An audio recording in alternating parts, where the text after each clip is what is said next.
चुंबकीय क्षेत्र, इसका एसआई यूनिट क्या है? हम बोलते हैं हमने इस वस्तु पर इतना मैग्नेटिक फील्ड अप्लाई किया, ठीक है। तो मैग्नेटिक फील्ड जो आप अप्लाई करते हैं उसका यूनिट क्या है? SI unit.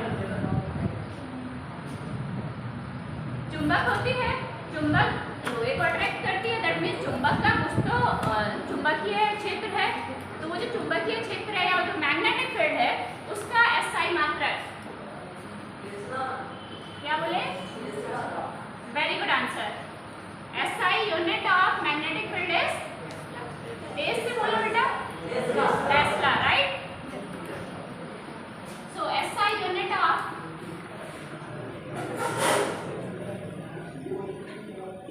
Magnetic field is tesla. In Hindi, this magnetic field is चुंबकीय क्षेत्र।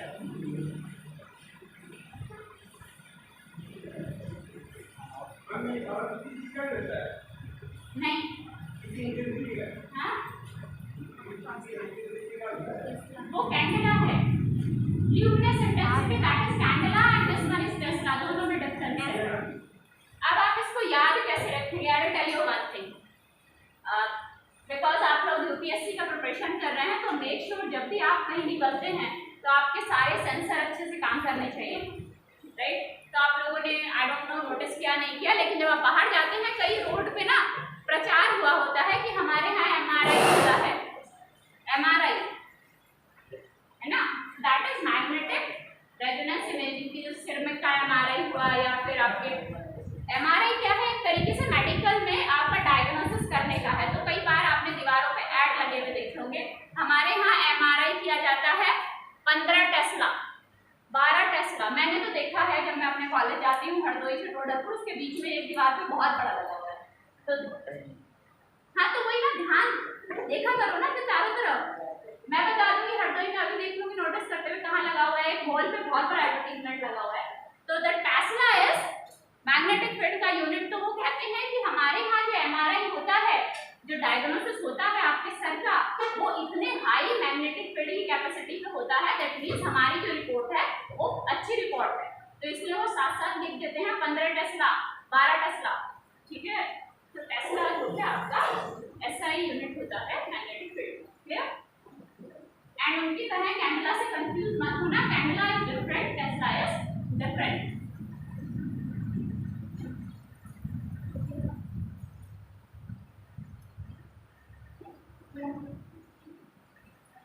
Okay. So in the last class I said कि हम लोग आज लाइट करेंगे, प्रकाश, ठीक है।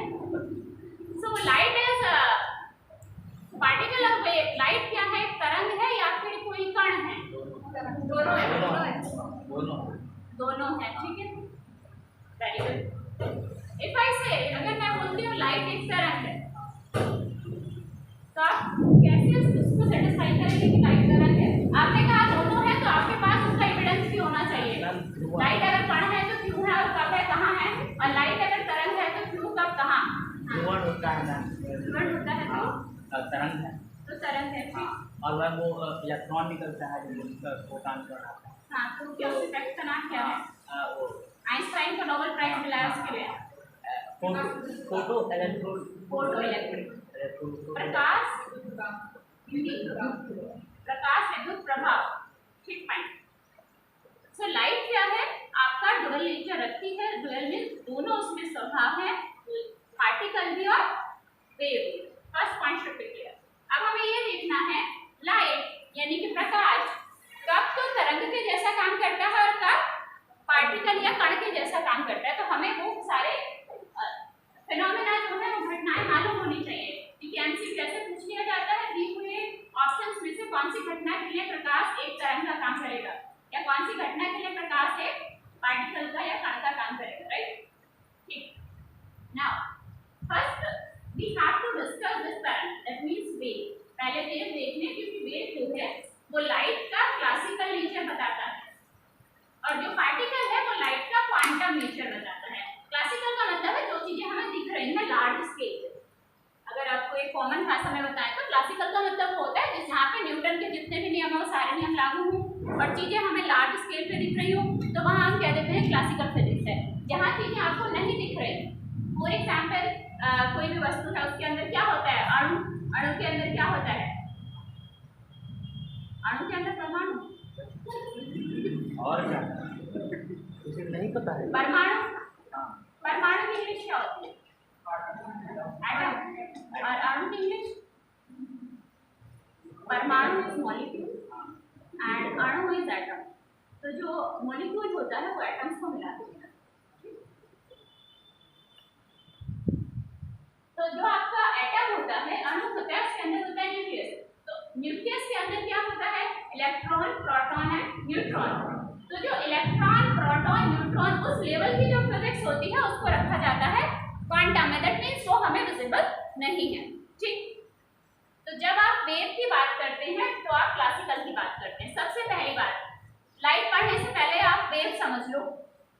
वेव, मुझे लगता है लाइट का हम कल ही कर पाएंगे, आज पहले अगर हमें वेव पता है, वेव कितने टाइप की होती है, तरंगें कितने प्रकार की होती हैं और तरंगों को विभाजन करने का तरीका क्या है।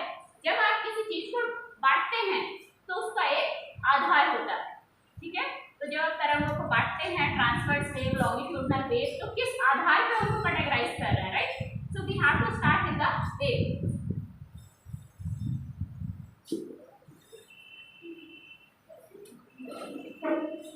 Am I audible to last? Last तक सुन रहे हैं बेटा? Yes. Thank you.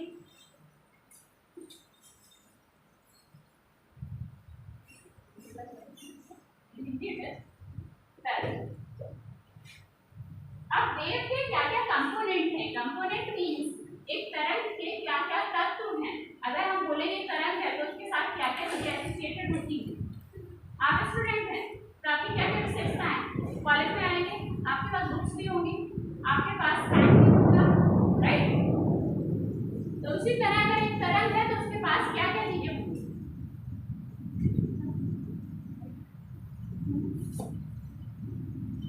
So first है फ्रीक्वेंसी, सेकंड है, अब तो बोल दो, एम्पलीट्यूड, थर्ड वन है wavelength and fourth one is velocity. This is आवृत्ति क्या? हाँ तो हिंदी में लिख रही हूँ बेटा। This is आवृत्ति, मात्रा को आप लोग देख लेना please, and this is amplitude is आयाम, आयाम, आयाम।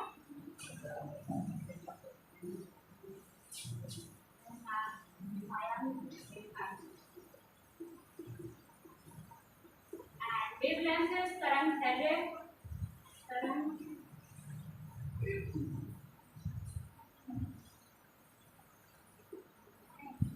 And this is wave. I think तरंग दैर्ध्य गलत है, कैसे करेंगे?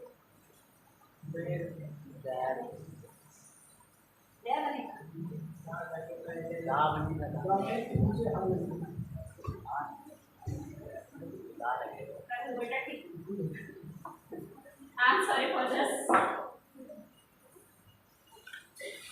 ठीक है, so now I am going to draw. अभी मैं एक तरंग बनाऊंगी, एक वेव बनाऊंगी और उसमें आपको सारी चीजें बताऊंगी। इस वेव में क्या आवृत्ति है, क्या आपका तरंग दैर्ध्य है, क्या इसका एम्पलीट्यूड है, राइट।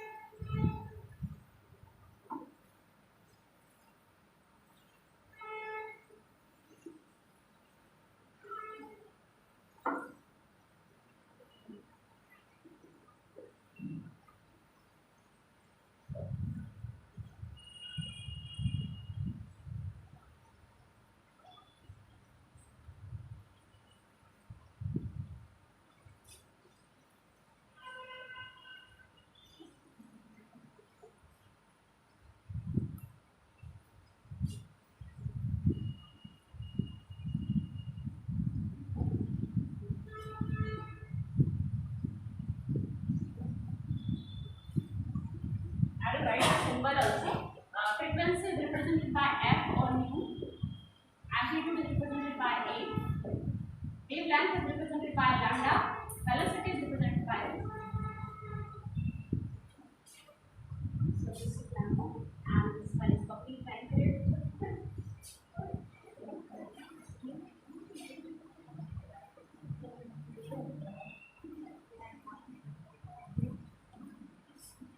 ड्रॉ कर दीजिए once you have done please let me know. जब एक बार आप लोग इसको बना लें तो मुझे बता दें.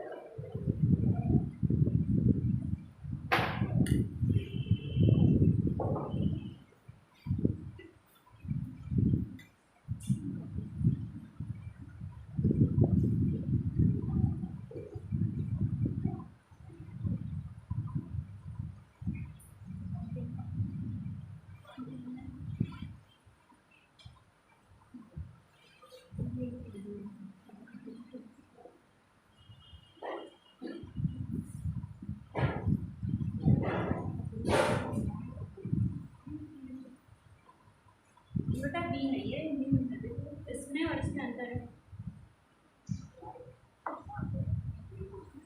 नीचे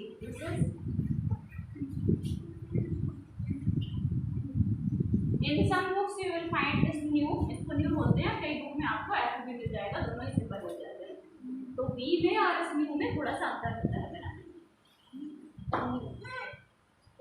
इसको बोलते हैं new triple C right okay So, let us suppose कि ये अब लाइट वेव है तरंग ऐसे ही चलती है. अगर हमसे पूछा जाए तरंग की परिभाषा क्या है, वेव की परिभाषा कैसे डिफाइन करोगे, होती क्या है वेव?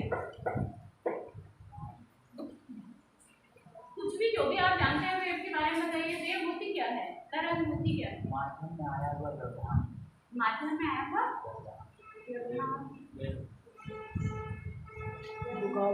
अच्छा ठीक है. और ये सेट के माध्यम में आया हुआ व्यवधान है तरंग. और कोई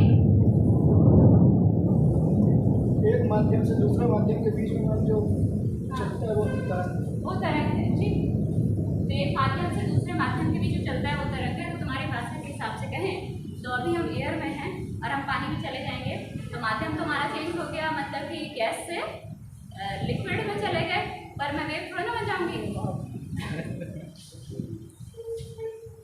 जो भी आप बात बोल रहे हैं ना उसको आप विद कोई एग्जांपल लेके या उसको प्रैक्टिकली करके देखिए.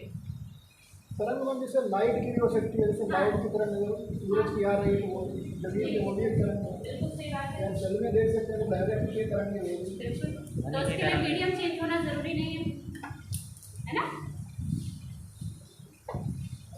ओके, सो तरंग क्या होती है बेसिकली, ये होता है एक तरह का डिस्टर्बेंस.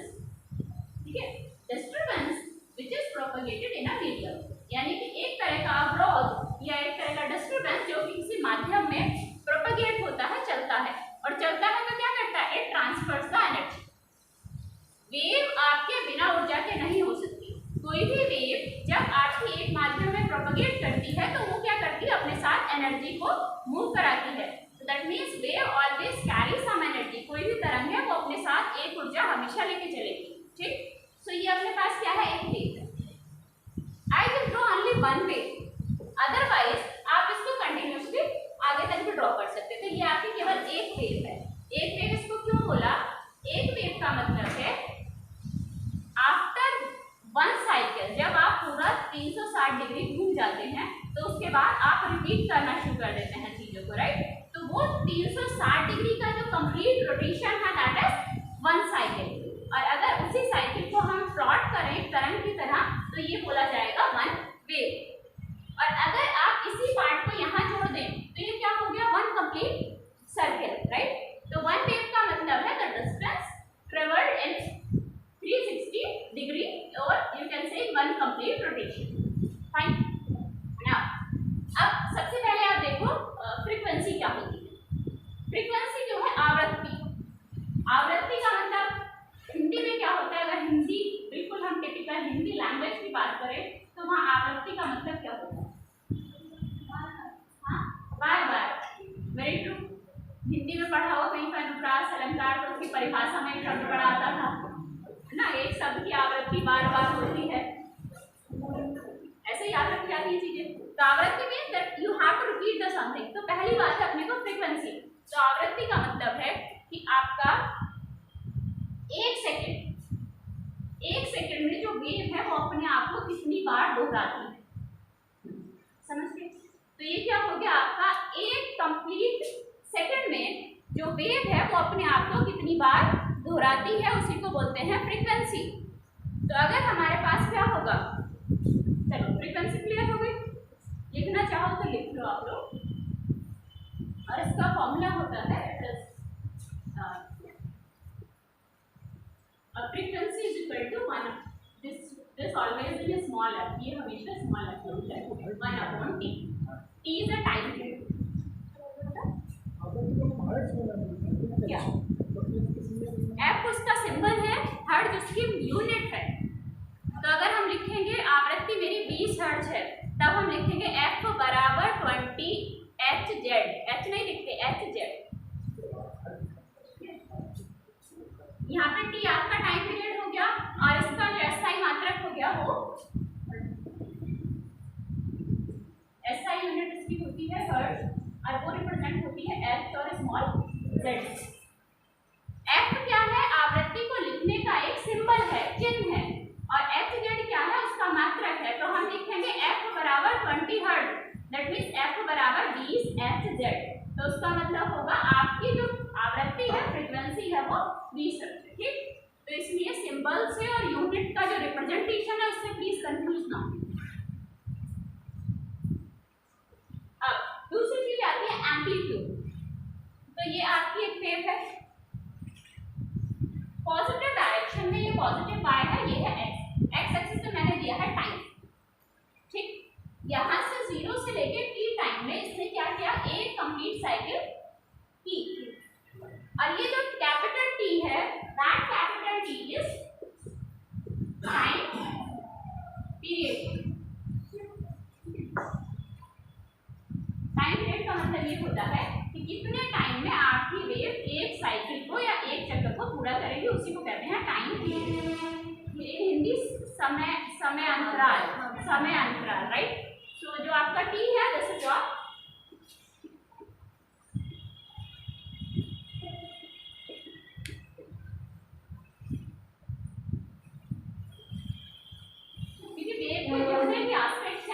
बहुत क्लियर होने चाहिए। सवाल वेव बना के पूछ लेते हैं और इसमें अब पूछ लेंगे इसमें कौन सा ऑप्शन क्या है, कौन सा इसमें वेवलेंथ कितना है, इसका टाइम पीरियड कितना है, ठीक?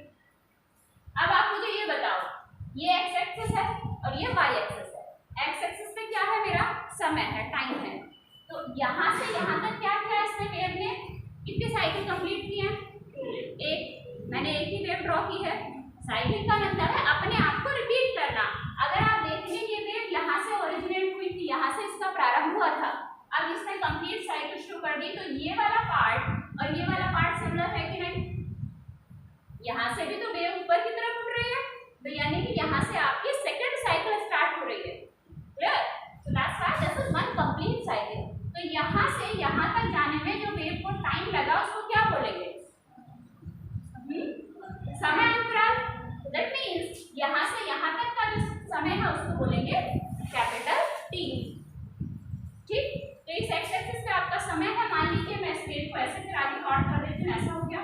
तो केवल जो इस एक्सिस पे तो आपका टाइम है, लेकिन जो आपका टाइम पीरियड होगा वो यहाँ से यहाँ तक होगा, ठीक?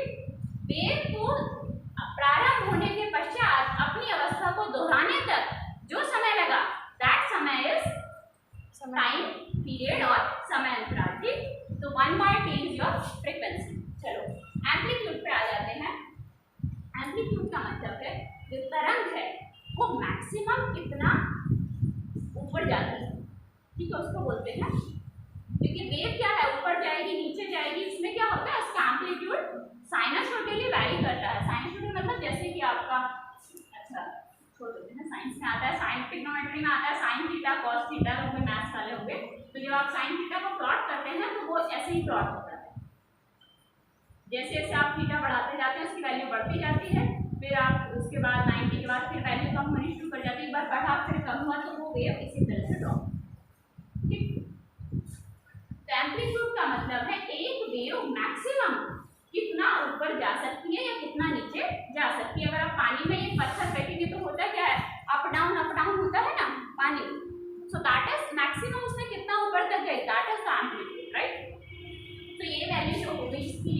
रहेगा ए एम्पलीट्यूड। यहाँ से ओरिजिन से यहाँ तक का जो डिस्टेंस है वो आपका कहलाएगा एम्पलीट्यूड। क्लियर? चलो, और एम्पलीट्यूड है तो यहाँ से यहाँ तक का डिस्टेंस है तो इसका यूनिट क्या होगा? फ्रीक्वेंसी का मैंने बता दिया, हर्ट्ज होगा। हाँ, लेंथ, लेंथ यूनिट होती है, मात्रक, मात्रक मीटर, राइट? तो ये आपका एम्पलीट्यूड है, इसका यूनिट क्या होगा? मीटर, क्योंकि ये आपका मैक्सिमम हाइट है जो कि वेव आपके जितना जंप करती है ऊपर, तो उसका यूनिट आपका होगा मीटर, ऐसा आंसर। ठीक ना? तीसरा चीज है वेवलेंथ यानी कि लैम्डा। एक वेव की लेंथ, सीधी सी बात है, इससे सिंपल परिभाषा क्या होगी? एक तरंग की लंबाई। एक तरंग का मतलब एक साइकिल कंप्लीट करना, तो ये पूरी लंबाई यहाँ से यहाँ तक, ये जो पूरी लंबाई होगी दैट इज वन वेवलेंथ। ठीक, अब वेवलेंथ का मात्रक क्या होगा? SI unit metre, right? तो वेवलेंथ का जो एसआई यूनिट होता है वो मीटर होता है। आप लोग एंगस्ट्रम देखेंगे बहुत, अभी जब हम लाइव पढ़ेंगे वहाँ एंगस्ट्रम आता है, लेकिन angstrom is not the SI unit. Angstrom SI unit नहीं है, एसआई यूनिट मीटर ही होगा। बट वेवलेंथ बहुत छोटी होती है इसलिए उसको हम एंगस्ट्रम में दिखाते हैं।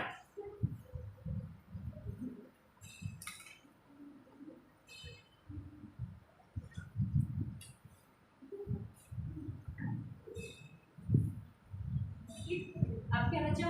ओके, वेलोसिटी, वेग। जब कोई तरंग है और वो एक लेंथ लैम्डा चल रही है और टी समय में चल रही है तो इसका मतलब वेलोसिटी होगी। आप समझ रहे हैं? जब कोई तरंग है और वो आपका टी समय में लैम्डा डिस्टेंस को चल रही है तो डेफिनेटली उसकी एक वेलोसिटी वेग होगा। और वो वेग क्या होगा? आप वेलोसिटी को क्या लिखते हैं? डिस्प्लेसमेंट अपॉन टाइम, यानी कि विस्थापन बटे समय। तो यहाँ पे विस्थापन कितना है? यहाँ से यहाँ तक लैम्डा, लैम्डा है कि नहीं? तो ये आपका हो गया लैम्डा। विस्थापन बटे समय, तो समय कितना लगा यहाँ से यहाँ तक आने में? टी, तो लैम्डा बटे टी। और इसको अगर हम ऐसे लिख दें तो आपका वेलोसिटी हो गया लैम्डा इनटू 1/t। ऐसे लिख सकते हो इसको, लैम्डा गुणा, आप ऐसे समझो 2/5 है तो इसको लिख सकते हो 2 गुणा 1/5। सी सेट में सब पढ़ा ही होगा। फिर 1/t क्या है? फ्रीक्वेंसी। तो जो वेलोसिटी होती है वो तरंगदैर्घ्य गुणे आवृत्ति, वेग बराबर तरंगदैर्घ्य गुणे आवृत्ति। तो it is lambda into new.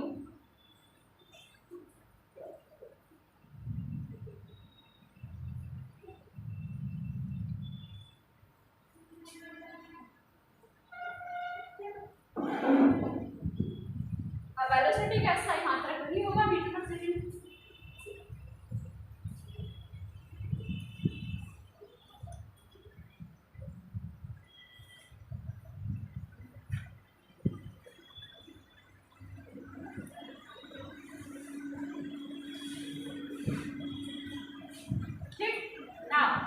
ये जो वेव है, इस वेव को लिखते कैसे हैं? तो ये वेव होती है y बराबर a sin omega t।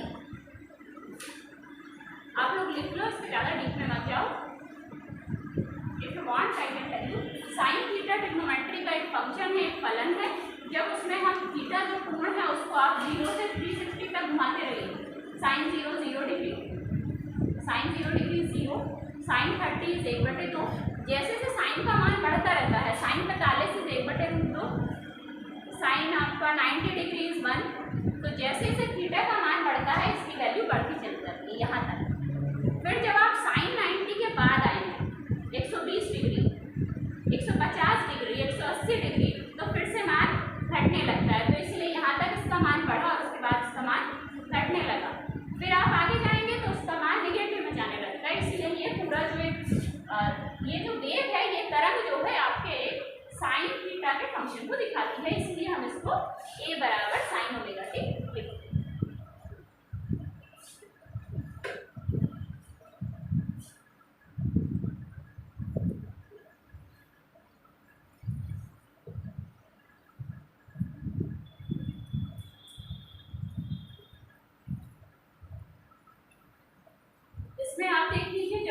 Wave यहाँ से स्टार्ट हो रही है तो समय क्या है, 0 है, t क्या है, 0 है, तो यहाँ पे 0 रख दो, यहाँ पे 0 रख दो, तो साइन 0 डिग्री का मान 0 होता है, इसीलिए क्या हो गया, y बराबर 0, तो यहाँ पे आपका amplitude 0।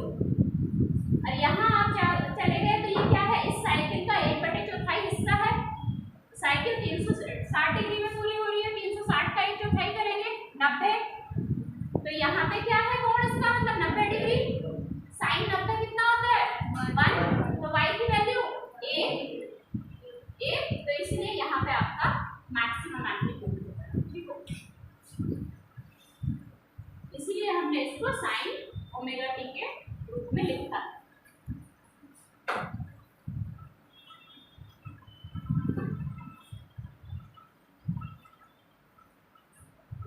Any doubt in just wave?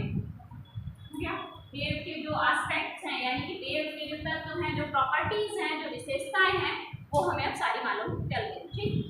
Now divide the waves, अब वेव को आप बांटो कितने टाइप, कुछ भी बताओ कौन कौन सी वेव आप लोग जानते हैं, बाकी फिर मैं कैटेगराइज करूंगी, कौन कौन सी तरंगें आपने सुनी है या आप जानते हैं, अवेयर हैं, बोलो। अनुदैर्ध्य, मैं प्रैक्टिकल लाइफ की बात कर रही हूँ, अगर हम वास्तविकता की बात करें तो मुझे बताओ अनुप्रस्थ कौन सी तरंग है, वास्तविकता में तो कहीं हवा में मुझे अनुप्रस्थ नहीं दिख रही ना, दूसरी क्या बोली, अनुदैर्ध्य, तो अनुप्रस्थ और अनुदैर्ध्य को उदाहरण बताओ, चलो anybody, question is open to all ना, जैसे जो एक्सरे होता है, हाँ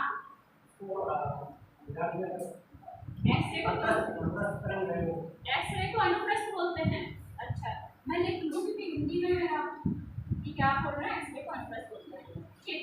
और दूसरा और भी बोलो भाई,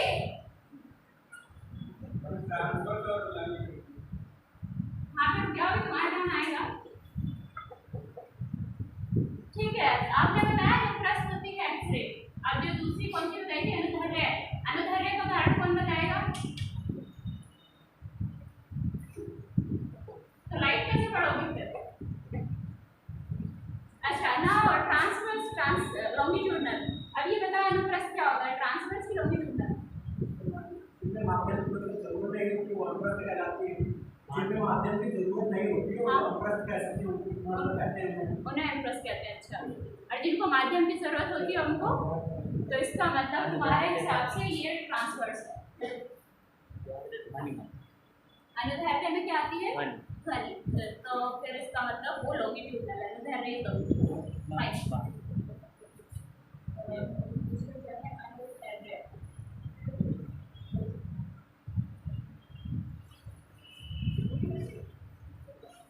आप लोगों ने क्या किया है कि बुक्स में पढ़ लिया या क्लास में नहीं बता दिया गया कि भाई ये होता है, अनुप्रस्थ होता है और अनुदैर्ध्य होता है। Before going to the transverse and the longitudinal page, we have to be aware about the practical life ना, सबसे पहले आप कौन सी देख रहे हो, साउंड वेव, मैं जो बोल रही हूँ ये क्या है, साउंड वेव, अब हमें रूम में रोशनी है, वस्तुएं दिख रही है, ये क्या है, लाइट वेव, ठीक। And if I apply some force like this, ये तो स्प्रिंग नहीं है, अगर स्प्रिंग है और आप उसको ऐसे जर्क दे देते हैं तो वो भी ऐसे वाइब्रेट करती है, तो वो कौन सी वेव है, मैकेनिकल वेव। अरे अभी अनुदैर्ध्य अनुप्रस्थ भूल जाओ, आप प्रैक्टिकली सोचो कि कहाँ कहाँ वेव उत्पन्न होती हैं, उसके हिसाब से फिर हमको कैटेगराइज करेंगे। पानी में पत्थर डालो, वहाँ पानी ऊपर नीचे जाता है, वो भी वेव, वो कौन सी वेव होगी, अनुप्रस्थ, मतलब आप कह रहे हैं पानी में अगर जो वेव जनरेट होती हैं जब रिसेप्शनिंग करते हैं या कोई आप डिस्टर्बेंस करते हैं तो वो अनुप्रस्थ होती है, ओके। और चलिए, तो दैट मींस हम लोगों ने वेव्स को अभी तक पढ़ा, साउंड वेव, लाइट वेव या मैकेनिकल वेव जो कि आपकी स्ट्रिंग वगैरह, ठीक। तो अब अगर किसी वेव के लिए माध्यम की आवश्यकता है, माध्यम या मीडियम की आवश्यकता है, दैट मीन्स वो क्या कहलाएगी, मैकेनिकल वेव, क्योंकि उसके लिए आपको मटेरियल की आवश्यकता है, यांत्रिक यांत्रिक तरंगें। ठीक, अब दूसरी वेव आप देख लीजिए, उदाहरण ले लेते हैं प्रकाश सूरज से आता है, जब सन से लाइट चलती है वहां पे तो कोई माध्यम नहीं है, ठीक है, वहां पे कोई माध्यम नहीं है, तो इसलिए प्रकाश को क्या है, माध्यम की आवश्यकता नहीं पड़ती। ठीक, अब जो वेव है उसको दो हिस्सों में हम बांटते हैं, transverse and longitudinal, and it's my humble request कि प्लीज आप लोग इसमें भी इंग्लिश बताइए सही है। अनुप्रस्थ की ट्रांसवर्स होती है, जिनको हिंदी इंग्लिश दोनों आती है वो बता दें। आई ऑल्सो नो कि दो टाइप की होती है, दिस अनुप्रस्थ and but I don't know कि इंग्लिश हिंदी में क्या लिखा मीनिंग है। सही लिखा है, चलिए thank you.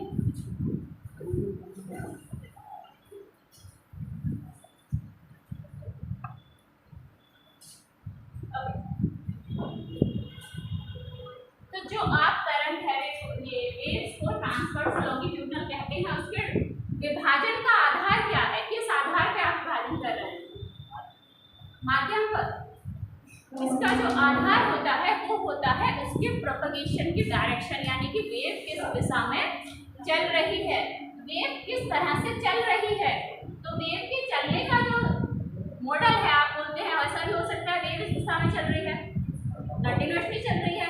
Second thing, wave ऐसा भी हो सकता है थोड़ा आगे पीछे करके चल रही है। तो वेव किस तरह से चलती है, तो वेव के चलने के आधार पे वेव्स के चलने के आधार पे उनको डिफाइन किया जाता है ट्रांसवर्स और लॉन्गिट्यूडनल वेव्स। ठीक,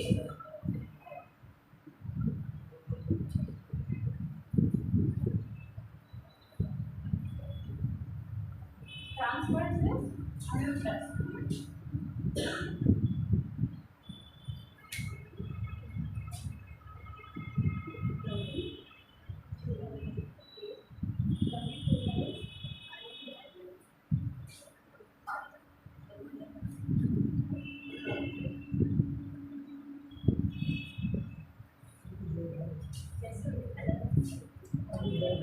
you can write.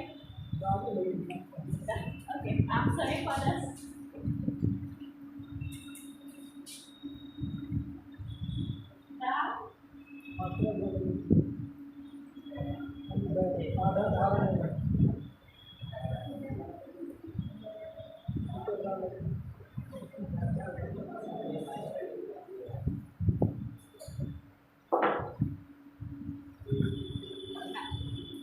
ट्रांसवर्स का जो सबसे बेस्ट एग्जांपल है इसमें आएंगी,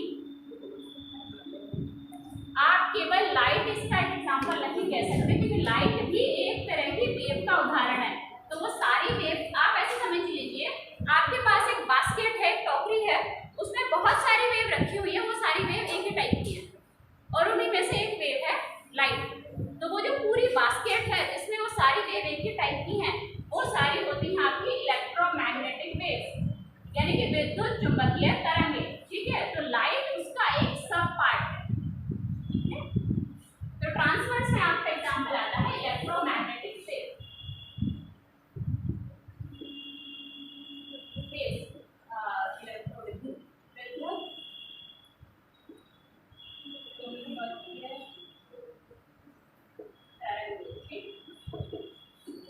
और जो आपका अनुभव में होता है, यहाँ आपका आता है साउंड वेव,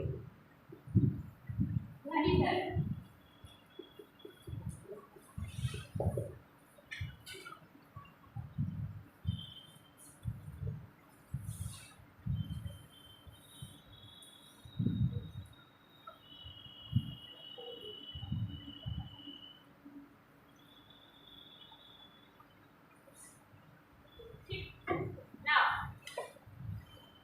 हमने इसको विभाजन किया इनके चलने के आधार पर। इसका मतलब we have to be know कि आपका जो इलेक्ट्रोमैग्नेटिक वेव्स है, यानी कि जो आपकी विद्युत चुंबकीय तरंगें हैं, वो कैसे चलती हैं, और जो आपकी साउंड वेव है वो कैसे चलती है। ठीक, अब मुझे एक बात बताइए, इलेक्ट्रोमैग्नेटिक वेव किस चीज की बनी हुई? क्योंकि इलेक्ट्रोमैग्नेटिक वेव की मैंने बोला कि भाई इसमें मीडियम तो है नहीं। जब आपकी लाइट आती जाती है उसके लिए मीडियम की आवश्यकता नहीं पड़ती, और लाइट जो है वो एक तरह का विद्युत चुंबकीय तरंग ही है। फाइन, माध्यम है नहीं, फिर चलती कैसे है? हाँ, स्वयं चलती है, तो स्वयं चलने के लिए भी तो कुछ तो होना चाहिए ना। आप स्वयं चलते हैं, इसका मतलब आपके अंदर फोर्स है, आपने खाना खाया, यू हैव फोर्स, एनर्जी, आपके अंदर एनर्जी है तभी चल रहे हैं स्वयं भी। बेटा इलेक्ट्रिकल एनर्जी आती है इलेक्ट्रॉन के मूवमेंट से। जब आपका इलेक्ट्रॉन गति करता है तो विद्युत धारा प्रवाह होती है, वहां से इलेक्ट्रिकल एनर्जी आती है। तो यहाँ तो इलेक्ट्रॉन है ही नहीं। हाँ हाँ,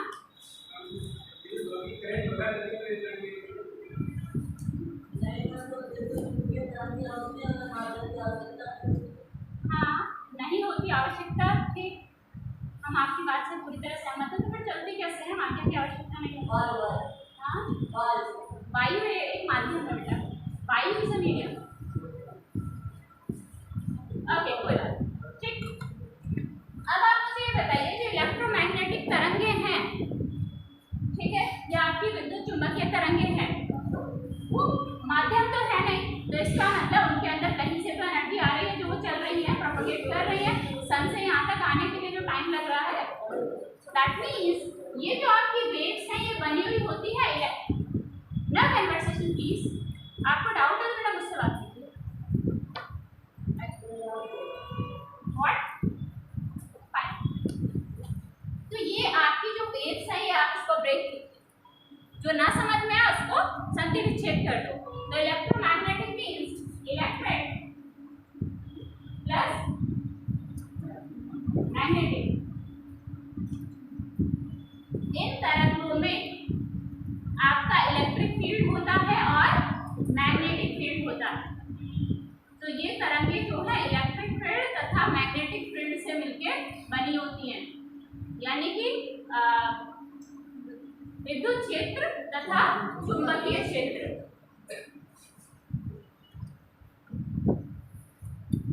कई बार ऐसा प्रश्न पूछ लिया जाता है कि जो आपकी लाइट है, जो प्रकाश है, उसके तत्व क्या हैं? विद्युत क्षेत्र, चुंबकीय क्षेत्र।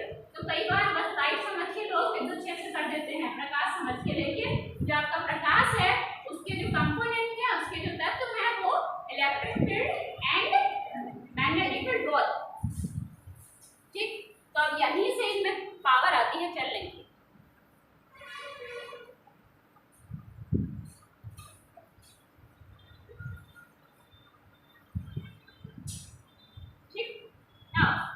अब ये वेव देखिए, इस वेव में ये वेव यहाँ से चलती है और यहाँ तक इसका मैक्सिमम एम्पलीट्यूड है, अधिकतम, उसके बाद कम हो रहा है।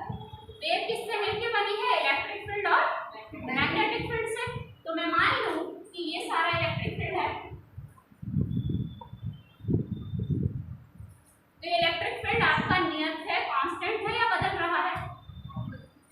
बेटा कैसे कांस्टेंट है? यहाँ इसकी वैल्यू इतनी है, यहाँ इतनी है, ये क्या हो रहा है? बदल रहा है, क्योंकि ये जो आपका एम्पलीट्यूड होता है ये उसका मान बताता है, ठीक है। तो इलेक्ट्रिक फील्ड आपका क्या है? ये पूरा चेंज हो रहा है। तो ये जो बदलता हुआ इलेक्ट्रिक फील्ड होता है, ये आपका मैग्नेटिक फील्ड को उत्पन्न करता है। बदलता हुआ विद्युत जो क्षेत्र है वो आपके क्या करता है? चुंबकीय क्षेत्र को उत्पन्न करता है, और फिर चुंबकीय क्षेत्र भी आपका इसी तरह से उत्पन्न होगा। वो भी आपका क्या है? कांस्टेंट नहीं है। इस पॉइंट पे आपका चुंबकीय क्षेत्र की वैल्यू इतनी है, यहाँ आप देखिए इतना ज्यादा है, तो ये क्या हो रहा है? हर बिंदु पे इसकी वैल्यू चेंज हो रही है, तो ये आगे इलेक्ट्रिक फील्ड को जन्म देता है। तो ऐसे ये कंसेप्ट चलता रहता है। Changing electric field supports magnetic field and changing magnetic field supports electric. तो बदलता हुआ जो आपका विद्युत क्षेत्र है, ये बदलते हुए चुंबकीय क्षेत्र को जन्म देता है, और चुंबकीय क्षेत्र फिर विद्युत क्षेत्र को, फिर वो चुंबकीय क्षेत्र को, इसी तरह से पूरी साइकिल चलती रहती है, और इसी में ये वेव प्रोपगेट होती है, ठीक है। तो जो आपका लाइट आती है उसमें विद्युत क्षेत्र और चुंबकीय क्षेत्र की वजह से वो प्रोपगेट होती है, ठीक। जी बेटा, मतलब कि जितना वो उसका लंबाई है, हाँ, तो उसका मान नीचे का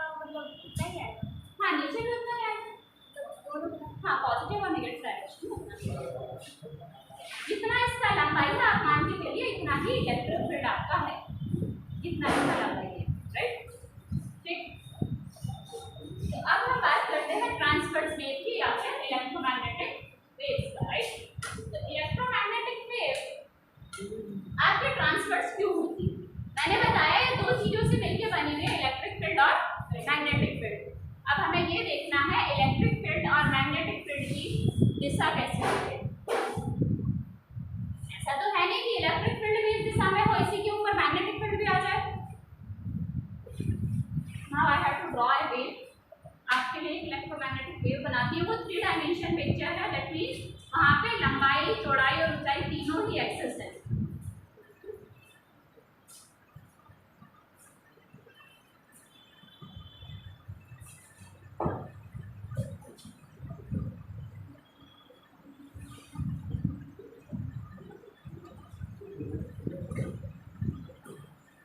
ये आपका 3 डायमेंशन सिस्टम है, तो इसको ऐसे समझ लीजिए, ये जो पॉइंट है O, ये आपके उस घूम का वो वाला कोना है, वो कॉर्नर, और जो x एक्सिस है, नहीं इधर है तो ये वाला कॉर्नर ले लेते हैं। तो जो x एक्सिस है वो ये वाली लंबाई है, ठीक है। जो z एक्सिस है वो ये है, और जो y एक्सिस है दैट इज हाइट। तो आप ऐसे समझ सकते हैं इसको, this ball is representing x axis, और जो पीछे की तरफ डायरेक्शन है वो आपकी z हो गई, और जो हाइट है वो। Now these three are perpendicular to each other, ये तीनों एक दूसरे के लंबवत हैं। आप यहाँ से देख लीजिए, अगर आप इस एक्सिस और इस एक्सिस के बीच में एंगल देखेंगे 90 डिग्री, ये और ऊपर वाला 90 डिग्री, ये और ये 90 डिग्री, इस कॉर्नर को लेके आप समझ सकते हैं तीनों ही जो आपकी दिशाएं हैं, ये लंबाई, ये चौड़ाई, ये ऊंचाई, तीनों एक दूसरे के परस्पर लंबवत है, सब में 90 डिग्री। फाइन। 3 डायमेंशन पिक्चर होती है, बोर्ड होता है 2 डायमेंशन, तो इसमें थोड़ा विजुअलाइजेशन का इशू रह सकता है, but I am trying my best.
थोड़ा मैसी हो गया है, बट अरे आप इस पिक्चर को देखिए, यहाँ पे क्या है, जो ब्लू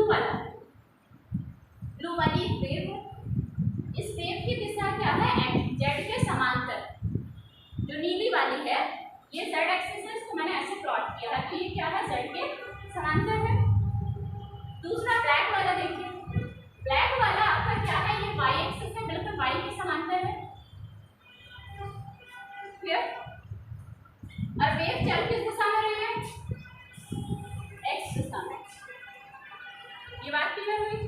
जो आपका ब्लू कलर है that is in Z direction, because आप देख रहे हो जेड है, वेव इधर से है, तो ये बिल्कुल इसके समांतर है। जो आपका ब्लैक कलर है ये वाई एक्सिस, और ये कैसे है, डाउनवर्ड है, अपवर्ड है, डाउनवर्ड है, तो ये वाई एक्सिस, और वेव की डायरेक्शन जा किधर रही है, इधर। ये बात क्लियर। तो आप ऐसे समझ लीजिए, अगर हम इसके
इधर।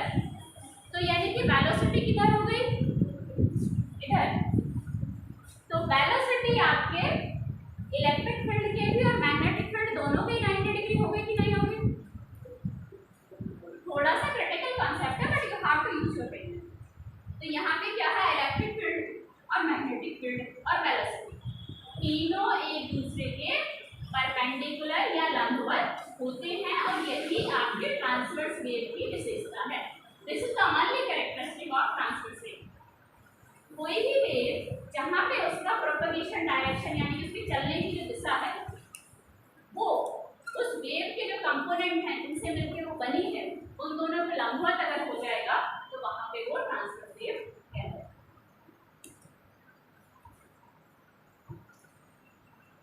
तो वेव के चलने की दिशा और वेव जिन कंपोनेंट से मिलके बनी हुई है उनके चलने की दिशा तीनों आपस में एक दूसरे के परपेंडिकुलर हैं। तीनों के तीनों एक दूसरे के 90 डिग्री हैं और यही आपके ट्रांसवर्स वेव की कैरेक्टरिस्टिक है। इसीलिए सारी इलेक्ट्रोमैग्नेटिक वेव ट्रांसवर्स वेव होती है।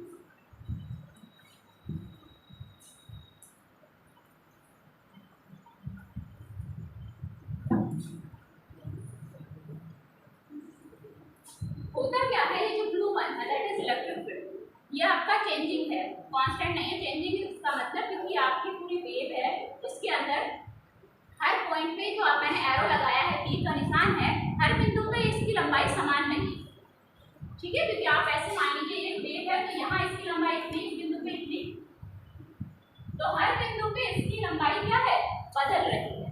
तो इसका मतलब इलेक्ट्रिक फील्ड आपका हर पॉइंट पे बदल रहा है। तो ये जो इलेक्ट्रिक फील्ड बदल रहा है ये इस मैग्नेटिक फील्ड को जन्म देता है, ब्लैक वाले, ये इसे प्रोपगेट करता है। और ब्लैक वाला भी क्या है, कांस्टेंट नहीं है, हर पॉइंट पे आपका वैल्यू चेंज होगी, तो ये फिर ब्लू वाले को जन्म देता है। तो इन दिस वे वेव आपकी प्रोपगेट होती है, दोनों एक दूसरे को सपोर्ट करते हैं। Changing electric field produce magnetic field, changing magnetic field produce electric field. बदलता हुआ विद्युत क्षेत्र बदलता हुआ चुंबक क्षेत्र उत्पन्न करता है और बदलता हुआ चुंबकीय क्षेत्र बदलता हुआ विद्युत क्षेत्र उत्पन्न करता है। ये लाइनें आप लोग लिख लो। क्या डिक्टेशन होती है सारे सब्जेक्ट में? डिक्टेशन मतलब ऐसे बोला जाता है तो डिक्टेशन करवानी है क्या? If you want, I can do that. If you want कि मैं डिक्टेट किया जाए, बट इसमें जो लैंग्वेज होगा हिंदी वो आप लोग अपने हिसाब से करें। तो इलेक्ट्रोमैग्नेटिक वेव कैसे चलती है, क्या क्या कंपोनेंट है, ये सारी चीजें क्लियर हो गई। ठीक, अब आ जाते हैं अनुदैर्ध्य पे। ठीक, अनुदैर्ध्य का एग्जाम्पल है साउंड वेव। साउंड वेव में क्या होता है,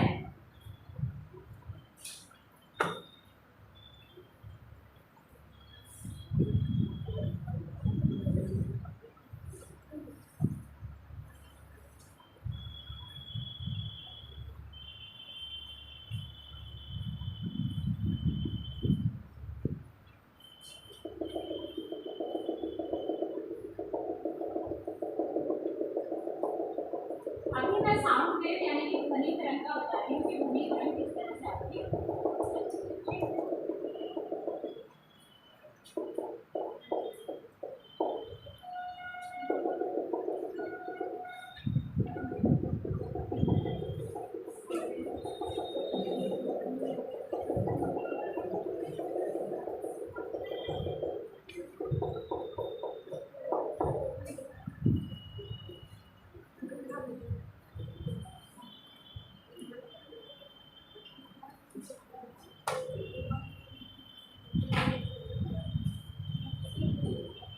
जब एक साउंड वेव चलती है तो उसको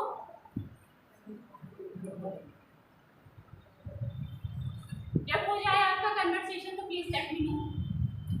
class is secondary, conversation is primary ना, कर लो।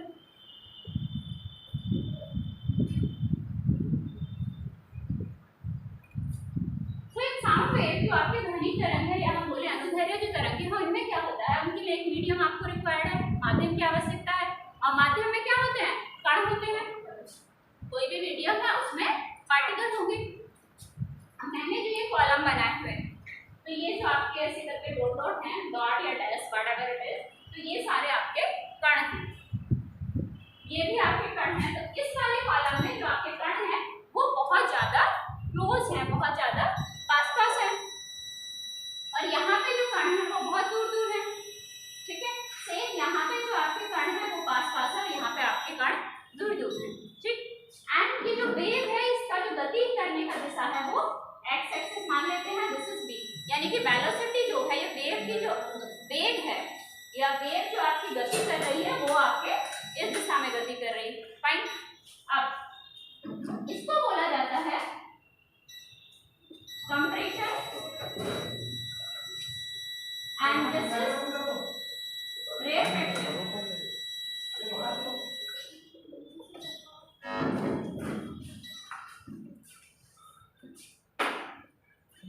This is compression. कंप्रेशन मतलब ये जैसे दबाव होता है ना, कंप्रेस आप करते हैं किसी चीज को ऐसे, तो वहां से कंप्रेशन वर्ड बना है।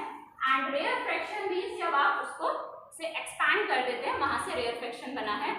ठीक, तो ये वेव क्या कर रही है, ये साउंड वेव इसी दिशा में चल रही है। ठीक, और ये इसके अंदर क्या है, पार्टिकल्स हैं, तो ये पार्टिकल भी ऐसे ऐसे वाइब्रेट करते जाते हैं। ट्राई टू अंडरस्टैंड कि ये आपका पूरा एक कॉलम है, यहाँ बहुत सारे पार्टिकल्स हैं, और हमने ये पार्टिकल इतना कंप्रेस हो गए कि इस एरिया में आपके नंबर ऑफ पार्टिकल बहुत ज्यादा है। Now these particle vibrate like this, ऐसे से वाइब्रेट करेंगे, ऐसे से चलेंगे, ऐसे से वाइब्रेट करेंगे, ऐसे से चलेंगे। दैट मीन्स जो पार्टिकल्स हैं जिनसे वेव बनी हुई है, उनका वाइब्रेशन, उनका जो कंपन का दिशा है वो ये है, ऐसे ऐसे तो वाइब्रेट कर रहे हैं लाइक दिस, और ये ऐसे ऐसे चल भी रहे हैं। तो इसका मतलब जो पार्टिकल्स हैं उनके जो वाइब्रेट होने की दिशा है या उनके जो बदलने की दिशा है, कंपन कर रहे हैं ऐसे करके और चल भी इसी डायरेक्शन में रही है, तो वो आपकी वेव के चलने की दिशा, और जिन पार्टिकल से मिलकर वेव बनी हुई है उनके वाइब्रेट करने की दिशा अगर सेम होती है तो अनुदैर्ध्य होती है। यहाँ पे क्या था, इलेक्ट्रिक फील्ड मैग्नेटिक फील्ड से बनी है, तो इलेक्ट्रिक फील्ड और मैग्नेटिक फील्ड के जो वाइब्रेशन ही समझ लीजिए इसे, क्योंकि एम्पलीट्यूड कम हो रहा है ज्यादा हो रहा है, ये वाइब्रेशन ही है। तो इसके वाइब्रेशन होने की दिशा और वेव के चलने की दिशा परपेंडिकुलर थे, तो ट्रांसवर्स हो गया। यहाँ पे पार्टिकल का वाइब्रेशन और वेव के मोशन, वेव की जो गति है, दोनों की दिशा समान है, इसीलिए वो क्या हो गई है, लॉन्गिट्यूडनल। तो जब आप ऐसे वेव वाइब्रेट करती है तो ये मीडियम एक जगह बहुत कंप्रेस हो जाता है, उसको बोलते हैं कंप्रेशन, और यहाँ पे मीडियम आपका जो पार्टिकल्स हैं दूर दूर हो जाते हैं, तो उसको बोलते हैं रेयरफेक्शन। तो यही कंप्रेशन रेयरफेक्शन, कंप्रेशन रेयरफेक्शन, यही आपका इस माध्यम में प्रोपेगेट करता है, यानी कि चलता है। वहाँ पे इलेक्ट्रिक फील्ड मैग्नेटिक फील्ड चल रहे थे, यहाँ पे यही आपका प्रोपेगेट आगे करता जाता है। तो इसकी जो सबसे खास विशेषता है दोनों वेव्स की, वो है आपके वेग जो है, यानी कि वेलोसिटी की दिशा। ठीक है, पार्टिकल का वाइब्रेशन और वेलोसिटी वेग की, सॉरी वेव की वेलोसिटी। क्लियर, तरंग की जो वेलोसिटी है और जो आपके पार्टिकल्स हैं जिनसे वो तरंग मिलके बनी है, माध्यम के जो पार्टिकल्स हैं उनका जो वाइब्रेट होने की दिशा है अगर समान होगी तो वो वैल्यू होगी लॉन्गिट्यूडनल। इसको याद कैसे रखना है बेटा, ये वन थिंग ज्योग्राफी पढ़ी है, उसमें लॉन्गिट्यूड पढ़े होंगे, लैटिट्यूड लॉन्गिट्यूड। तो लॉन्गिट्यूड कौन से वाले होते हैं, हाँ लंबे लंबे, तो पैरेलल होती है ना, लाइन समांतर होती है, तो वहीं से वो समांतर जो लाइन होती है उनको क्या बोलते हैं, लॉन्गिट्यूड। वहीं से लॉन्गिट्यूडनल बना है, यानी कि समांतर एक ही दिशा में। हर वर्ड का अपना एक मीनिंग होता है, वो कहीं ना कहीं से ओरिजिनेट होता है। तो समांतर का मतलब होता है एक ही दिशा में। ठीक, अब एक सवाल पूछ लिया जाता है, पहले भी कई एग्जाम में आया था कि जो आपका ये वेव है, साउंड वेव, जो आपकी ध्वनि तरंग है, उसमें पोलराइजेशन क्यों नहीं होता, पोलराइजेशन उसमें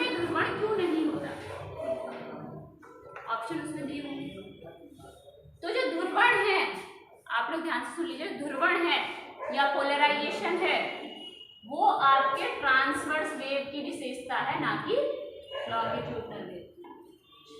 तो कोई भी वेव जो ट्रांसवर्स है यानी कि अनुप्रस्थ है, वही वेव ध्रुवण की जो घटना है उसको दिखाती है।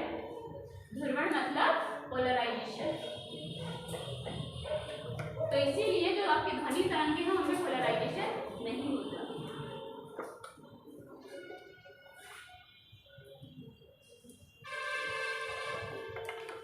ठीक, चलो अब आ जाते हैं लाइट वेव। यहाँ तक क्लियर है? गुड। जो आपकी लाइट वेव होती है, एज वी सेड कि लाइट का अपना डुअल नेचर है और लाइट जो है एक इलेक्ट्रोमैग्नेटिक वेव है। Okay, first you have to write the electromagnetic spectrum, वो कई बार आ जाता है। ये बेटा हो गया, इसे रब कर दें। एवरीबॉडी सबका हो गया ये? फाइन। अगर आप लोगों को टाइम चाहिए हो तो कुछ बोल दिया करें।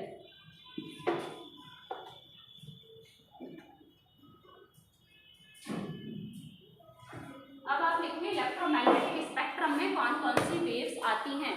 विद्युत चुंबकीय तरंग का जो पूरा एक स्पेक्ट्रम बनता है, उसमें स्पेक्ट्रम जैसे रेनबो भी जो आपका इंद्रधनुष दिखता है वो भी एक तरह का स्पेक्ट्रम है। ठीक है, तो आपका इलेक्ट्रो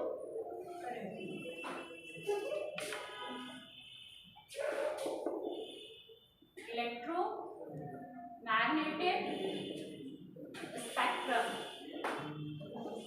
अब हिंदी में यहाँ लिख दिया है और ये इंग्लिश में है, मिक्स कर लो। ठीक, तो इसमें कौन कौन सी वेव्स आती हैं? सबसे पहले गामा रे, गामा किरणें। उसके बाद जिस सीक्वेंस में मैं लिख रही हूँ उसी में लिखे, फिर मैं आपको बताऊंगी इनकी तरंगदैर्घ्य और आवृत्ति कैसे बढ़ती है और कैसे घटती है। क्योंकि 4 तरंगें दे दी जाती हैं, इनमें पूछा जाता है इनको इंक्रीजिंग फ्रीक्वेंसी या डिक्रीजिंग वेवलेंथ तरंगदैर्घ्य के बढ़ते क्रम या आवृत्ति के घटते क्रम में लगाइए। X ray, ultraviolet rays, infrared,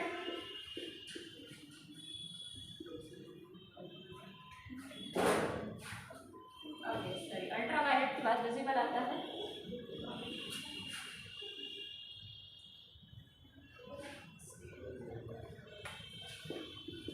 ultraviolet,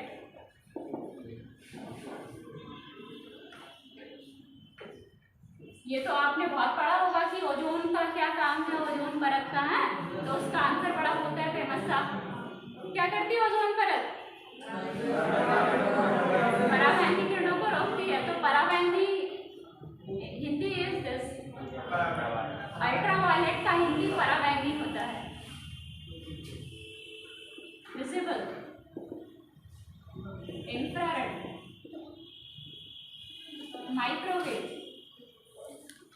और रेडियो वेव। तो एक्सरे, गामा रे है, उसकी कोई हिंदी नहीं है। एक्सरे है, उसका कोई हिंदी नहीं है। अल्ट्रावायलेट आप लोगों ने बता ही दिया। पराबैंगनी, विजिबल दृश्य तरंगे,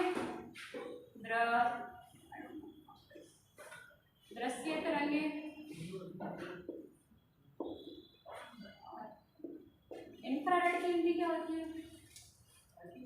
इंफ्रारेड जो आपका ये बल्ब होता है 100 वाट का, अगर किसी ने पुराने 100 वाट का बल्ब देखा है, वो टंगस्टन का फिलामेंट जिसमें लगा होता है, तो जब आप उसके पास अपना हाथ लेके जाते हैं तो थोड़ी हीट फील होती है, थोड़ा गर्म गर्म लगता है, वही इंफ्रारेड वेव है। और फिर माइक्रोवेव और उसके बाद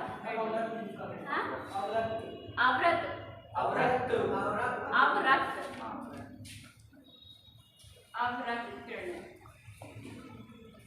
माइक्रोवेव आई थिंक उसकी कोई हिंदी होगी नहीं, सूक्ष्म तरंगें।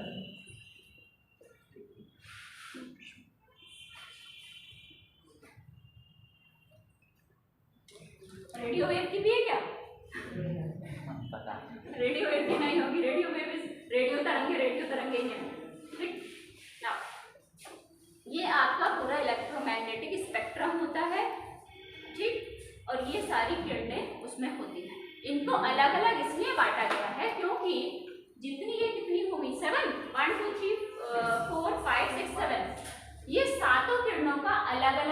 कोशिकाएं हैं, अलग अलग इनका यूज है, अलग अलग इनकी वेवलेंथ है। एक्सरे को हम मेडिकल में यूज करते हैं कि मैंने एक्सरे कराया है हड्डी टूटी है, तो वहां पे आप नहीं यूज कर सकते इंफ्रारेड को, माइक्रोवेव को, अल्ट्रावायलेट। ठीक, तो इसीलिए इनको अलग अलग डिवाइड किया गया है। नाउ ये जो ऑर्डर मैंने लिखा है, this is the order of decreasing frequency, ये घटते हुए आवृत्ति के क्रम में। ठीक है, तो अगर ऐसे मैं एरो लगाती हूँ तो this is new, that means जो फ्रीक्वेंसी है वो किधर बढ़ रही है, ऊपर की दिशा में। और वेवलेंथ किधर बढ़ेगी फिर, जो तरंग दैर्घ्य है, राइट, जो तरंग दैर्घ्य है, वेवलेंथ और जो फ्रीक्वेंसी है, दोनों एक दूसरे के अपोजिट होते हैं।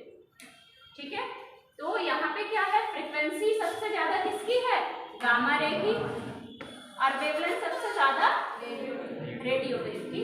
तो अगर मैं इधर कर देती हूँ, यहाँ पे इस डायरेक्शन में आपका वेवलेंथ बढ़ रही है। क्लियर? व्हाट टाइम हो गया? Thank you for reminding me.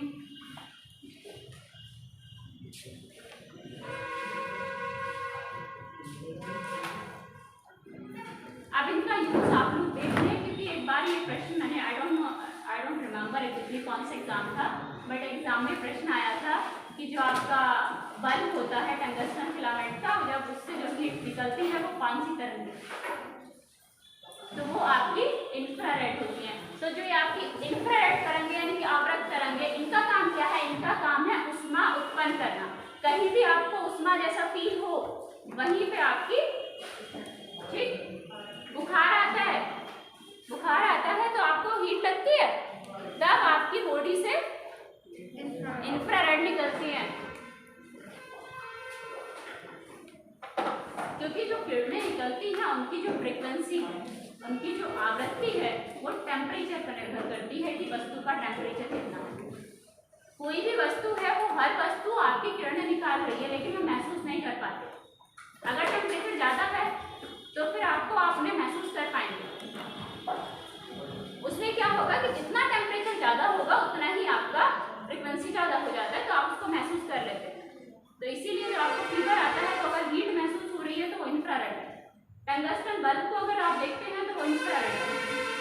And gamma ray आपकी बहुत ज़्यादा इनकी फ्रीक्वेंसी होती है, हाईएस्ट फ्रीक्वेंसी है, तो इनका कोई प्रैक्टिकली हम ऐसे यूज नहीं कर सकते। अदरवाइज ये हमारा जो भी डिवाइस है, मान लीजिए अगर आप बॉडी पे ही गामा रे डालते हैं तो आपकी जो बॉडी है उसको वहाँ से बर्न कर जला देगी। इतनी ज़्यादा फ्रीक्वेंसी इसकी होती है, तो जितनी ज़्यादा फ्रीक्वेंसी होती है उस किरण की उतनी ही ज़्यादा ऊर्जा भी होती है। ठीक है, तो जो फ्रीक्वेंसी जो आपकी इन सब ये जितनी किरणें हैं, सबकी एनर्जी क्या होगी, यानी कि ऊर्जा। ऐसे भी पूछ लेंगे कि बढ़ते हुए ऊर्जा क्रम में लिखिए, घटते हुए ऊर्जा क्रम में लिखिए। It is directly proportional to frequency. Formula होता है वैसे एच इंटू न्यू, बट उसमें जाने की डिटेल में जाने की जरूरत नहीं है, एच इज ए कांस्टेंट। तो जो आपकी ये तरंगे हैं, इनकी जो ऊर्जा है वो आपके आवृत्ति के समानुपाती है, समानुपाती है। Energy of the waves are directly proportional to the frequency of the wave. तो जो भी मैं चीजें बोल रही हूँ उनको प्लीज ऐसे बॉक्सेस में लिखिए। लाइट पे भी पहुंचेगी। Thank you. Somebody reminded me about the timing, so I have to take care of that.